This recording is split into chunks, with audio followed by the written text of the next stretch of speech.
नमो भगवते वासुदेवाय। आज हम देवगुरु बृहस्पति की उस पावन कथा और विधि का श्रवण करेंगे जो निर्धन को धनवान और निःसंतान को संतान सुख प्रदान करती है। राजा की उदारता और रानी का अहंकार। प्राचीन काल में भारतवर्ष में एक प्रतापी राजा राज्य करता था। वो अत्यंत दयालु था, लेकिन उसकी रानी उतनी ही कठोर और अभिमानी थी। राजा: मंत्री जी, सुनिश्चित करें कि हमारे राज्य में कोई भूखा न सोए। दान पुण्य ही एक राजा का सबसे बड़ा धर्म है। मंत्री: महाराज, आपका खजाना प्रजा की सेवा के लिए हमेशा खुला है, पर रानी साहिबा इससे प्रसन्न नहीं है। रानी: स्वामी, आप ये क्या कर रहे हैं? सारा दिन दान, ब्राह्मण भोज और पूजा पाठ। मुझे इस शोर शराबे और दान की भीड़ से नफरत है। काश ये सारा धन ही समाप्त हो जाता, ताकि मैं शांति से सो पाती। राजा: देवी, लक्ष्मी तो चंचल है, पर पुण्य स्थिर रहता है। तुम ऐसा अनर्थ न कहो। साधु का आगमन और रानी की जिद। साधु: भिक्षाम देहि, बेटी इस साधु को कुछ दान दे दो। रानी चिढ़कर: हे साधु महाराज, मैं इस दान से तंग आ गई हूँ। आप मुझे दान देने को न कहें, बल्कि कोई ऐसा उपाय बताएं जिससे ये धन नष्ट हो जाए और मैं सुख से रहूं। साधु गंभीर स्वर में: बेटी, तू ये क्या मांग रही है? संतान और धन तो भाग्य से मिलते हैं, पर यदि तेरी यही इच्छा है तो सुन। गुरुवार के दिन तुम अपने बाल धोना, पूरे घर को गोबर से लीपना, राजा से कहना कि वो हजामत बनवाए और घर में मांस मदिरा का सेवन करना। 7 गुरुवार में तुम्हारा सारा वैभव मिट्टी में मिल जाएगा। राजा: रानी, देखो खजाना खाली हो गया, सैनिक छोड़कर चले गए। आज हमारे पास खाने को एक दाना नहीं है। तुम्हारी नकारात्मकता ने सब उजाड़ दिया। रानी रोते हुए: मुझे नहीं पता था कि दरिद्रता इतनी भयावह होती है। मुझे क्षमा करें स्वामी। राजा: अब पछताने से क्या होगा? मैं दूसरे राज्य जा रहा हूँ, शायद वहाँ मजदूरी करके तुम्हारा पेट भर सकूं। बहन की श्रद्धा और राजा का मिलन। राजा अपनी बहन के घर जाता है। बहन गुरुवार का व्रत कर रही होती है। राजा: बहन, मैं तुम्हारा भाई हूँ, मुझे कुछ भोजन दे दो, मैं बहुत भूखा हूँ। बहन पूजा में मग्न: भैया थोड़ा ठहरो, मैं कथा सुन रही हूँ। राजा मन ही मन: मेरी अपनी बहन भी मुझे भोजन नहीं दे रही, कैसी नियति है। जब कथा समाप्त हुई, बहन ने राजा को चने की दाल और गुड़ का प्रसाद दिया। राजा को फिर से साधु महाराज मिले।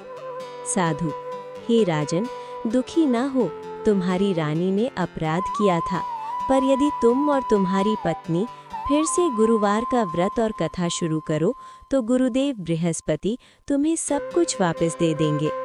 राजा: महाराज, मेरे पास तो पूजा के लिए कुछ भी नहीं है। साधु: राजन, श्रद्धा ही सबसे बड़ी सामग्री है। चने की दाल और गुड़ से उनकी पूजा करो। प्रायश्चित और वैभव की वापसी। राजा वापस आता है। रानी और राजा मिलकर गुरुवार का व्रत करते हैं।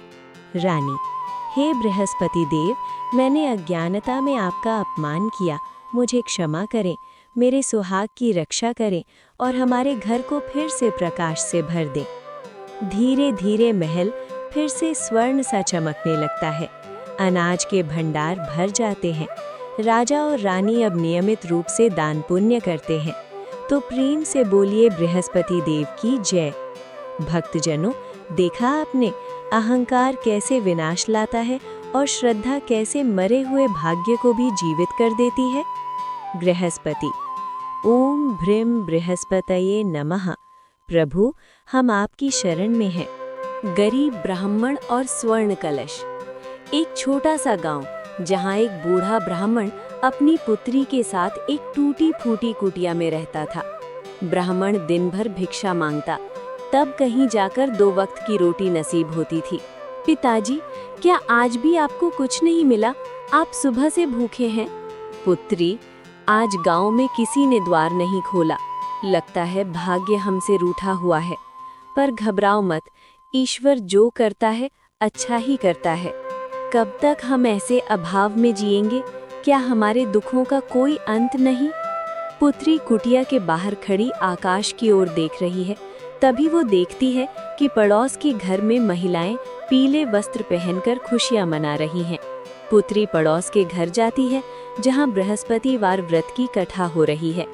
काकी, आज आप सबने पीले वस्त्र क्यों पहने हैं और ये चने की दाल और गुड़ का भोग किसके लिए है? बेटी, आज बृहस्पतिवार है। हम देव गुरु बृहस्पति की पूजा कर रहे हैं। जो भी सच्चे मन से आज व्रत रखता है और कथा सुनता है, गुरुदेव उसकी दरिद्रता को जड़ से मिटा देते हैं। पुत्री के मन में आशा की एक किरण जगती है। वो घर लौटकर अपने पिता को सब बताती है। ब्राह्मण कहता है कि हमारे पास तो पूजा के लिए न पीले वस्त्र हैं, न चने की दाल। अगला गुरुवार आता है। पुत्री ने निर्जल व्रत रखा। उसके पास कुछ नहीं था, तो उसने मिट्टी का एक छोटा सा लोटा लिया और उसमें पास के कुएं से जल भरा। पुत्री रोते हुए, हे बृहस्पति देव, मैं बहुत निर्धन हूँ। मेरे पास आपको चढ़ाने के लिए न फूल है न स्वर्ण, पर मेरे पास ये जल और मेरी अटूट श्रद्धा है।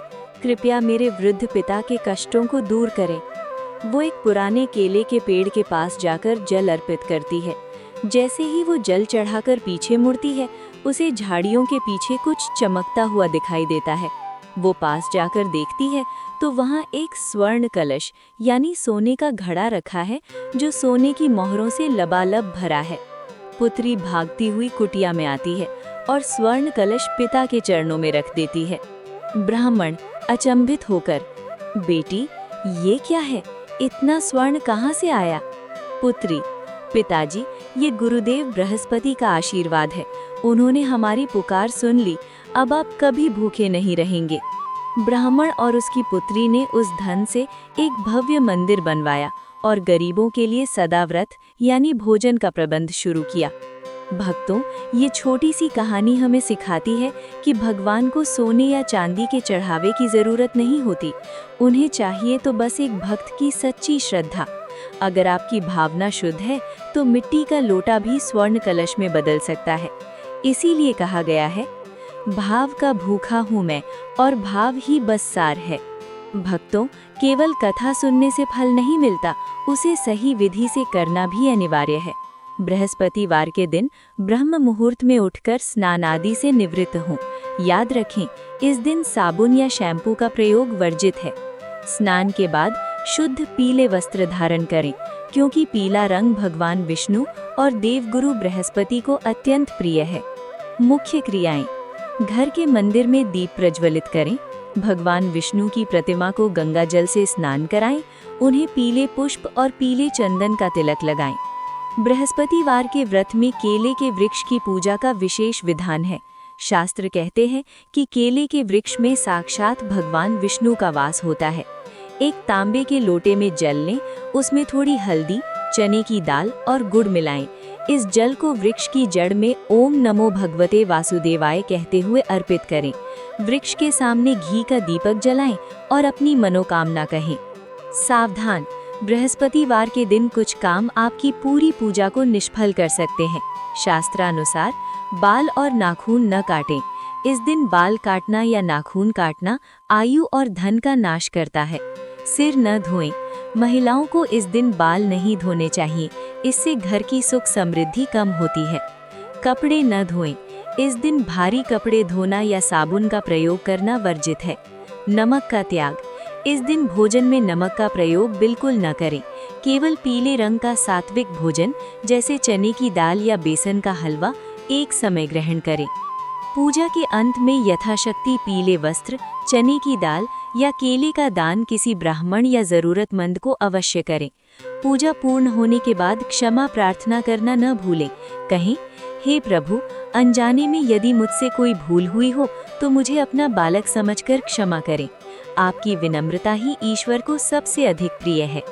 अब जब हमने विधि जान ली है तो चलिए बढ़ते हैं इस महापूजा के सबसे दिव्य भाग की ओर। अब हम करेंगे देवगुरु बृहस्पति की आरती और तत्पश्चात 108 बार उस महामंत्र का जाप, जो दरिद्रता के अंधकार को मिटाकर जीवन में खुशियों का सवेरा लाता है। मातु पिता गुरुदेव पद, नमी करऊं करी जोड़, बृहस्पति देव प्रसन्न प्रभु, हरऊं सकल भ्रम मोड़। बृहस्पति देव की आरती और चालीसा। चौपाई। जय बृहस्पति देवा, जय अति बुद्धि विदाता, दीन दयाल दयालु, तुम सबके सुखदाता। पुत्रहीन जो तुमको ध्यावे, फल निश्चय ही वो पावे। कोढ़ी काया कंचन पावे, अंधा नैन दिखावे। रिद्धि सिद्धि के तुम हो स्वामी, सबके अंतर्यामी। जो कोई श्रद्धा से गावे, सो फल निश्चय पावे। भक्तों, आशा है कि बृहस्पति देव की ये अमृतामयी कथा आपके जीवन में प्रकाश लाएगी। यदि आपको ये कथा अच्छी लगी हो तो इसे अपने मित्रों और परिवार के साथ शेयर अवश्य करें।